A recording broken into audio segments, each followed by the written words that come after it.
Ang ating ebanghelyo ngayong Sabado, ika-22 araw ng Hunyo, ay nagmula kay San Mateo.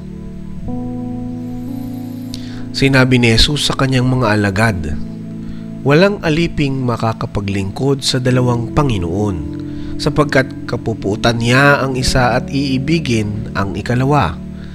Paglilingkuran ng tapat ang isa at hahamakin ang ikalawa. Hindi ninyo maaaring paglingkuran ng pareho ang Diyos at ang kayamanan.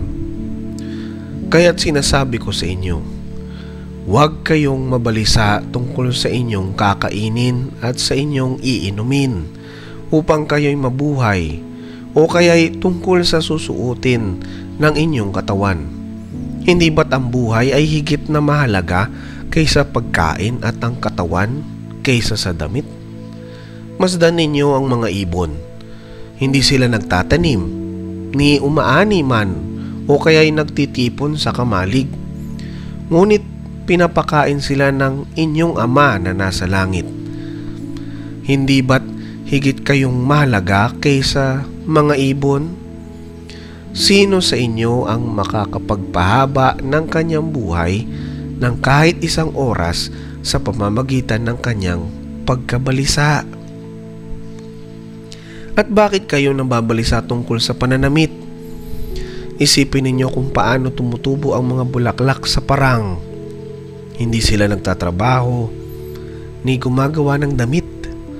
Ngunit sinasabi ko sa inyo, kahit si Solomon sa kanyang karangyaan ay hindi nakapagdamit ng singganda ng isa sa mga bulaklak na ito.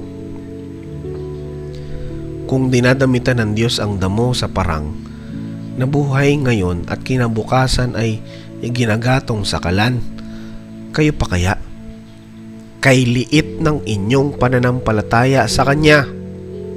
Kaya huwag kayong mag-alala na baka kayo'y kapusin sa pagkain, inumin o damit. Hindi ba't ang mga hintil ang nababahala tungkol sa mga bagay na ito? Alam na ng inyong Ama na nasa langit na kailangan ninyo ang lahat ng ito.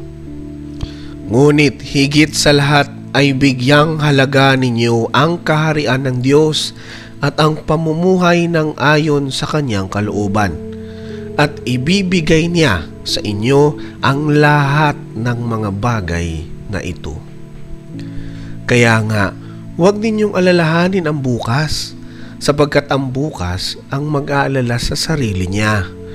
Sapat na ang inyong mga suliranin sa bawat araw. Ang mabuting balita ng Panginoon.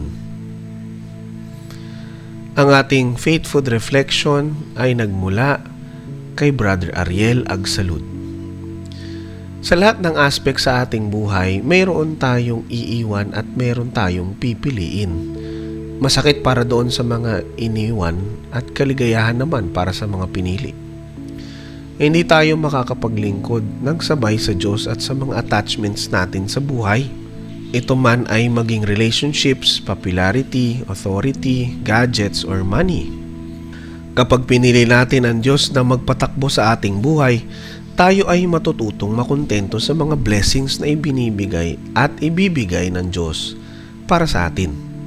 Naranasan na ba nating malungkot, mainis at manira ng ating kapwa sapagkat tayo ay naiinggit sa mga bagay na mayroon sila at wala tayo? Na ang tingin natin ay higit silang pinagpala kaysa sa atin? Huwag kailanman bigyan ng puwang ang inggit sa ating mga buhay. Ang inggit ay lason, naaagaw sa ating kaligayahan at tuluyang maninira ng ating pananaw at pag-asa. Unahin natin ang Diyos sa lahat ng bagay. Kapag inuna natin siya sa ating buhay at pinili na gumawa ng tama kaysa mali, ang lahat ng ating mga pangangailangan ay ipagkakaloob niya sa takdang panahon. Huwag tayong mag-alala sa sasabihin ng iba kung ang ating ginagawa ay nagiging pagpapala at hindi pinsala sa buhay ng ating kapwa. Manalangin tayo.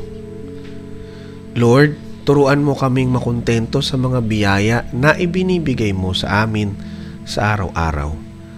Amen. Sa ngalan ng Ama, at ng Anak, at ng Espiritu Santo. Amen.